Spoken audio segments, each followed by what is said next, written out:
Xbox. It's good to play together. For the past month, I've been playing OG Xbox Live through real hardware, and honestly, it's been a blast. But in case you're wondering how this is even possible or whether or not it's even worth it, I'm going to tell you all about it, and the results might surprise you.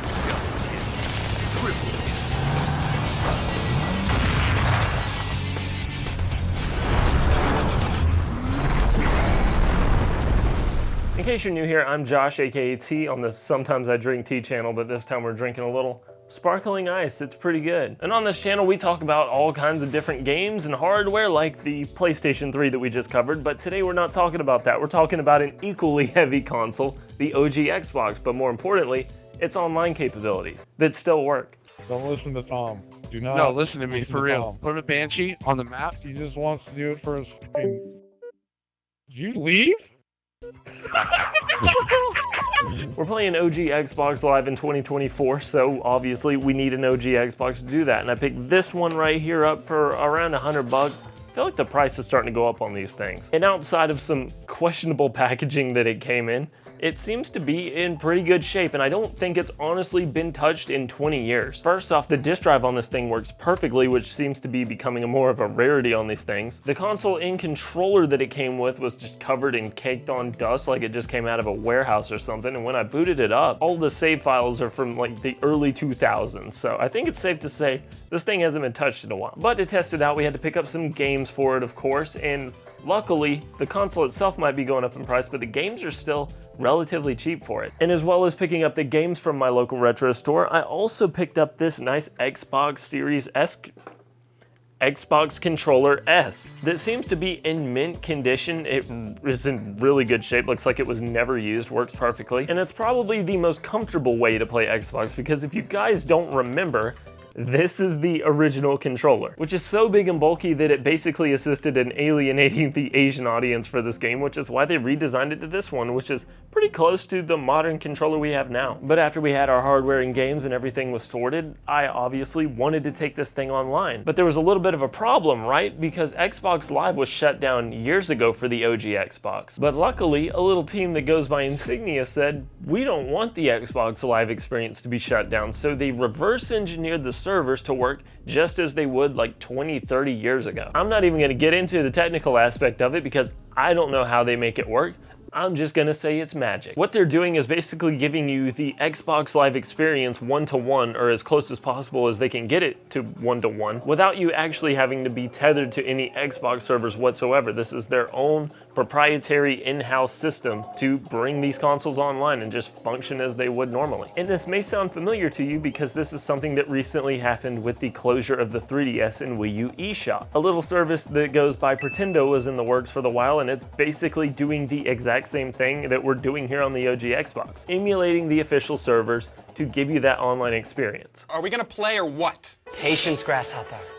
One must learn before one can dominate. Forget that, let's play!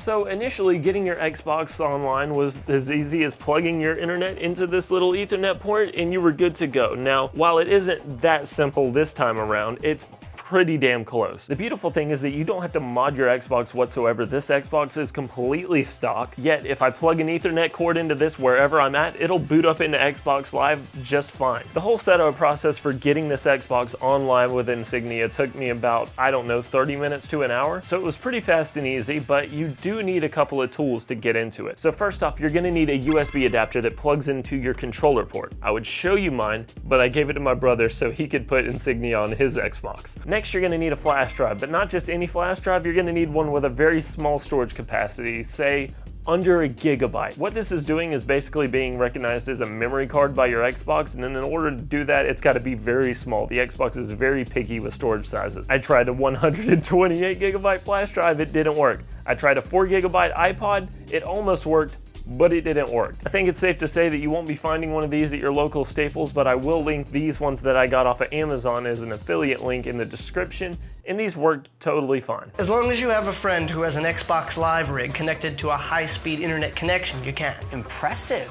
I'll have to pick me up one of those. While we're talking about things that you should pick up to get this working, I think it's also fair to mention that you might want to pick up an HDMI cable. I got this pound HDMI converter. I don't remember how much it was, but it was fairly inexpensive and it works great. If you don't want to do that, you could buy a component cable and do a component to HDMI adapter, but if you want this thing to look decent on an HD TV, which it surprisingly does, you're gonna need one of these bad boys. Or you're gonna need to solder on an HDMI port to your Xbox. Good luck with doing that. There's a couple steps when it comes to actually loading the files onto your flash drive to be used with your Xbox, but it's not too difficult. I'm gonna link the Insignia website in the description with the tutorial, as well as the Mr. Mario video that I followed, just like I did with the PS3. I'm not gonna explain the whole process here, but it's really not that difficult, and once you've got your files loaded and you plugged into the Xbox, you're gonna go ahead and get Insignia set up. What you're basically doing is registering your Xbox with Insignia servers. Once you have everything hooked up with the Ethernet connected and you register your Xbox with Insignia servers, you're basically good to go. This is where you'll jump into the setup process for Xbox Live just like you would on an OG Xbox, and this is where it got pretty special to me. Xbox Live will automatically configure your system.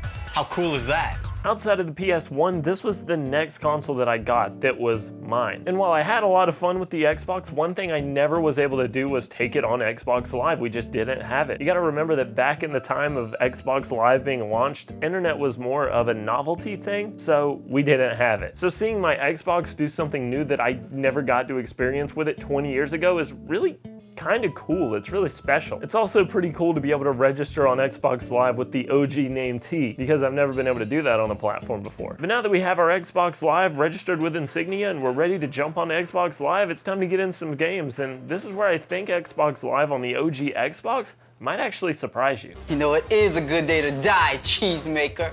I can smell your feet all the way out here in Wisconsin, Salami. Okay, you ready to get creamed?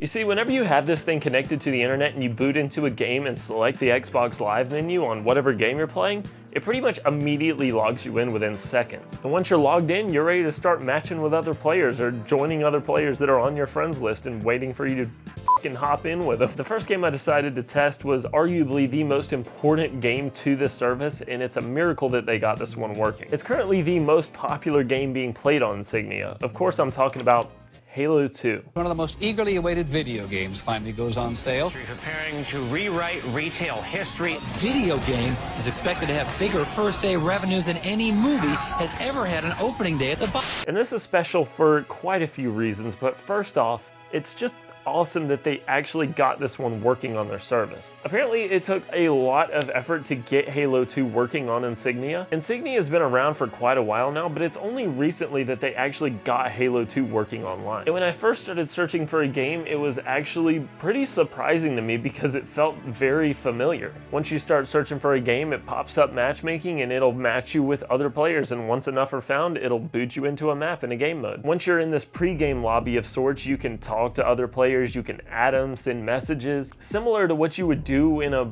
modern Call of Duty, except this was doing it 20 years ago. Another thing that it was doing was split screen multiplayer on Xbox Live. This really surprised me because I thought it was a big deal when I was able to play Black Ops online through split screen with my friend. I think we did it on Halo 3, but it was more impressive to me because Call of Duty was something I was interested in. But I didn't realize that you were able to actually do this on Xbox Live all these years ago. But you're not only able to do it on Halo 2, you can do it on a variety of different games. If they support split screen, you can probably take split screen online. I joined this one game where we got into the lobby and I was looking at the names while I was fighting the other people, and I realized that a couple of people had the same name, and then it kind of clicked. I was like, wait a minute, they're playing split screen. And this just got me thinking, man, it must have been so cool back in the day going to your friend's house who had the Xbox with Xbox Live, and you're sitting here jumping on and you guys are just playing against other people online. But of course, it doesn't just stop with playing with your friends that are in the same room with you. This also introduced the party system where you could join up with a couple of friends and then you could all matchmake together. Or if you didn't want to do matchmaking, you could do custom games and private lobbies. And I think that that all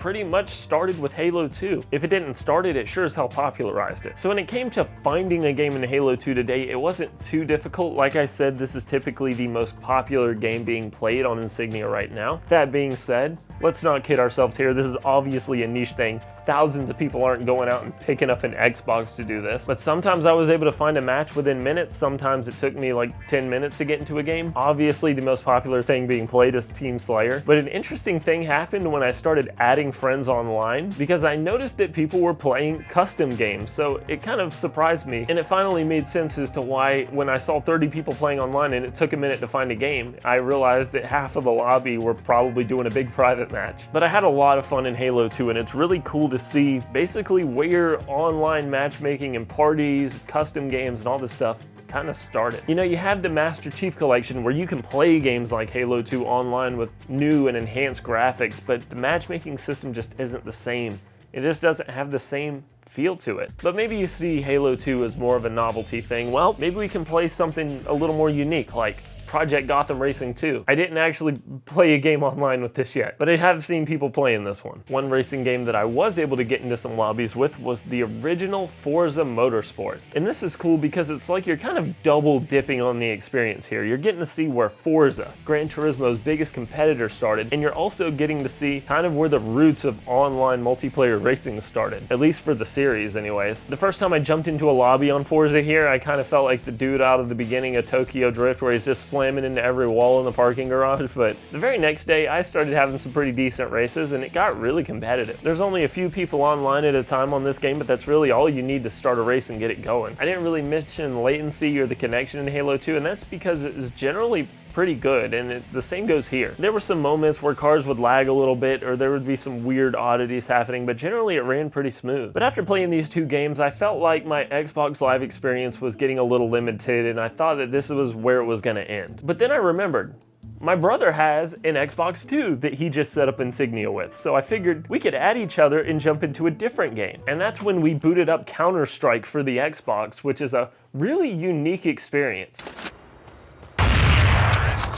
First off, the game is just good. It's got an exclusive map to it. It actually plays pretty well. And you know the CSGO weapon wheel? This basically has the CSGO weapon wheel, except it was doing it like, what, 20 years prior? It's a really cool experience, but it's an even cooler experience to see that you could actually experience this online. We were doing these ridiculous 2v8 games with the bots, and it was genuinely hard at times. Sometimes you could cheese the AI, but it was pretty difficult, but honestly, it was a pretty fun time. We also played Mech Assault, which was pretty damn fun. Visually, this is a pretty impressive game. You know, when you're knocking the mechs down and they're exploding next to buildings and it's all crumbling down, and it runs pretty well.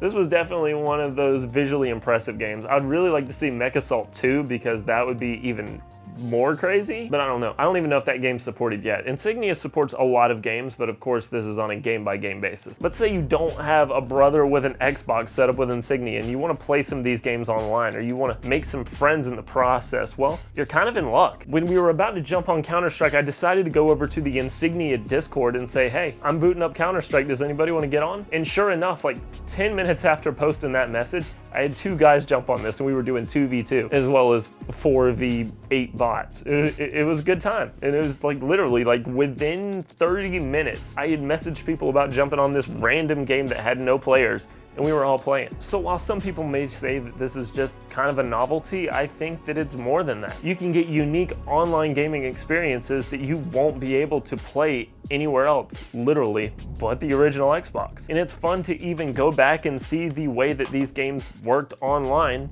before they were remastered or remade and had all these new online components implemented into them. I think it's important, not just for a preservation aspect, but it's just fun to go back and see how this stuff worked, and I think it's still pretty relevant to be able to get more mileage out of a console like this. I've legitimately had a fun reason to boot up this Xbox and use it, and it's really cool to collect some of this online gameplay for games that I thought I would never be able to experience online. The cherry on top is that Insignia even has DLC support for some of these games, like getting extra maps and mechs for Mech Assault, or getting all of the map packs in Halo 2 to play those online, and it just gives you an even better experience than you would have had just keeping it offline, which is fantastic. I'm getting to experience and play these games in ways that I never did before, and that's just really cool. So in conclusion, Insignia is a big dub. If you've been thinking about picking up an Xbox, or you have an Xbox collecting dust and you've been thinking about taking it online, you definitely should, because it's really fun. If you know of any content or Xbox Live exclusive experiences that I should try out on the Xbox, let me know, because I'm definitely interested in exploring this even further. But if you want to explore something a little bit more modern, we did talk about the OG PlayStation 3 and why it's one of the best consoles of all time, as well as talking about how we potentially fix the overheating issue. Some people may say that the fix is debatable, but I'm gonna say, I just want to give a big thank you to all of the channel members that have supported the channel, and all of the super thanks that you guys have given me. I just want to give a big super thanks to you. I couldn't say that with a straight face, but honestly guys, it does mean a lot. Thank you guys for the support. My fiance's definitely heard me rambling for like the past 6 months about making an IKEA trip to upgrade the office setup. So I'm hoping to do that at some point soon with all of the support you guys have given me. Otherwise, that's about it. I hope to see you guys in the next one. Hope you enjoy the content, and until then, it's been T. I gotta go make dinner now.